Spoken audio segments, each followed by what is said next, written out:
ইমোতে কিভাবে যে কাউকে ব্লক অথবা আনব্লক কিভাবে করবেন তো সেটি আজকের এই ভিডিওতে দেখাবো।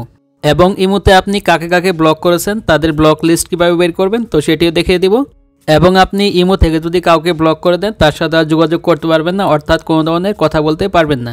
তো কিভাবে ইমোতে যে কাউকে ব্লক আনব্লক করবেন চলুন দেখিয়ে দিচ্ছি। তো ওয়েলকাম ব্যাক। তো ফার্স্ট অফ অল আপনাকে যে কাজটি করতে হবে আপনার ফোনের ইমোতে চলে আসতে হবে। তো আমি জাস্ট এখান থেকে ইমো অ্যাপ্লিকেশনটি ওপেন করে নিলাম। তো ওপেন করে নেওয়ার পর আপনি কাকে ব্লক করতে যাচ্ছেন তো তাকে এখান থেকে সিলেক্ট করতে হবে। তো তার জন্য এখান থেকে ডান পাশে দেখতে পাচ্ছেন আপনার প্রোফাইল আইকন আছে। তো এখান থেকে জাস্ট প্রোফাইল আইকনে ক্লিক করবেন। তো ক্লিক করার পর এখান থেকে নিচের দিকে আসলে আপনার ইমোতে যতগুলো ফ্রেন্ড আছে তো সবগুলোকে দেখতে পারবেন। তো এখান থেকে আপনি সিলেক্ট করবেন কাকে আপনি আনব্লক করতে যাচ্ছেন। তো আমি জাস্ট এখান থেকে এই ফ্রেন্ডকে আনব্লক করব, তার জন্য এখান থেকে জাস্ট তার আইডির উপরে ক্লিক করে দিব। তো আইডির উপরে ক্লিক করে দেওয়ার পর তারপর আপনি এরকম একটি পেজ পেয়ে যাবেন। তারপর এখান থেকে ডান পাশে দেখতে পাচ্ছেন আপনার 3 ডট আছে। তো এখান থেকে আবার 3 ডটে ক্লিক করে দিবেন। তো 3 ডটে ক্লিক করে দেওয়ার পর এখান থেকে এরকম পেজ পাবেন। তারপর এখান থেকে দেখতে পাচ্ছেন উপরে তার প্রোফাইলটা শো করবে। তো এখান থেকে আবারও তার প্রোফাইল অথবা নামের উপর ক্লিক করবেন। তো ক্লিক করার পর এখান থেকে আবারও উপরে দেখতে পাচ্ছেন 3 ডট আছে। তো এখান থেকে আবারও আপনি এই 3 ডটে ক্লিক করবেন। তো ক্লিক করে দেওয়ার পর ফাইনালি আপনি এরকম একটি পেজ পেয়ে যাবেন।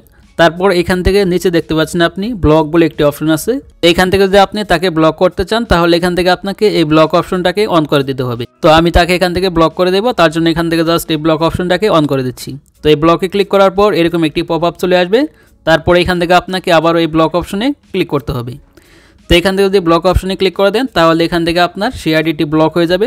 আপনি আইডিটি এখান থেকে খুঁজে পাবেন না, অর্থাৎ এখান থেকে সে ব্লক হয়ে গেছে, তার সাথে আর কোনো যোগাযোগ করতে পারবেন না। তো আপনি যদি চান তাকে আবার আনব্লক করতে পারবেন। তো সেটি কিভাবে করবেন দেখিয়ে দিচ্ছি। তার জন্য এখান থেকে জাস্ট আপনি ব্যাক চলে আসবেন। তো এই নিয়মে আপনার ইমোতে যাকে যাকে ব্লক করেছেন তাদের ব্লক লিস্টটাও আপনি দেখতে পারবেন। তো এখান থেকে হোম পেজে আসার পর বাম পাশে দেখতে পাচ্ছেন আপনার প্রোফাইল আইকন আছে। তো এখান থেকে প্রোফাইল আইকনে ক্লিক করবেন। তো ক্লিক করার পর এখান থেকে দেখতে পাচ্ছেন সিকিউরিটি অ্যান্ড প্রাইভেসি বলে একটি অপশন আছে। তো এখানে ক্লিক করতে হবে। তো ক্লিক করার পর ইমোর ব্লক লিস্ট দেখার জন্য এইখান থেকে দেখতে পাচ্ছেন ব্লক লিস্ট বলে একটি অপশন আছে। তো সিম্পলি জাস্ট এখান থেকে এই ব্লক লিস্টে ক্লিক করবেন। তো ক্লিক করার পর এখান থেকে আপনি যাকে যাকে ব্লক করেছেন তাদেরকে এখানে দেখতে পারবেন। তো আমি দেখতে পাচ্ছেন এখান থেকে 2 জনকে ব্লক করেছি। তো এখান থেকে আমি জাস্ট একজনকে আনব্লক করে আপনাদেরকে দেখাবো তো কিভাবে এখান থেকে আনব্লক করতে হয়। তো এখান থেকে যাকে আপনি আনব্লক করতে যাচ্ছেন তো তার পাশে দেখতে পাচ্ছেন এখানে আনব্লক লেখা আছে। তো সিম্পলি জাস্ট এখান থেকে আপনাকে এই আনব্লক অপশনে ক্লিক করে দিতে হবে। তো ক্লিক করে দেওয়ার পর এখান থেকে এরকম একটি পপ আপ ওপেন হবে। তো এখান থেকে জাস্ট আবার আপনি আনব্লকে ক্লিক করবেন। তো আনব্লকে ক্লিক করে দেওয়ার পর সে এখান থেকে আনব্লক হয়ে যাবে, অর্থাৎ তার সাথে আপনি যোগাযোগ করতে পারবেন, আবার এখান থেকে আপনি চ্যাট করতে পারবেন। তো পাশে দেখতে পাচ্ছেন এখানে প্রোফাইল আইকন। তো প্রোফাইল আইকনে ক্লিক করে দিলেই এখান থেকে আবার নতুন করে আপনি তার সাথে ভিডিও অডিও কলে কথা বলতে পারবেন এবং এখান থেকে আপনি চ্যাটিং করতে পারবেন। অথবা এখান থেকে ব্যাক করে হোম পেজে আসার পর তারপর এখান থেকে ডান পাশে নিচে দেখতে পাচ্ছেন আপনার সার্চ অপশন আছে।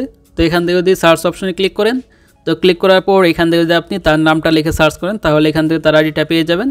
দেখতে পাচ্ছেন আনব্লক করার পর এখান থেকে তার নামটা চলে আসছে এবং এখান থেকে আপনি তার সাথে এখন যোগাযোগ করতে পারবেন। তো এই ছিল প্রসেস কিভাবে মতে যে কাউকে ব্লক করতে হয় এবং আনব্লক করতে হয়। তো ভিডিওটি এই পর্যন্তই। তো ভিডিওটি ভালো লাগলে অবশ্যই এক লাইক দিন, আর চ্যানেল নতুন হলে অবশ্যই চ্যানেলটি সাবস্ক্রাইব করে রাখুন।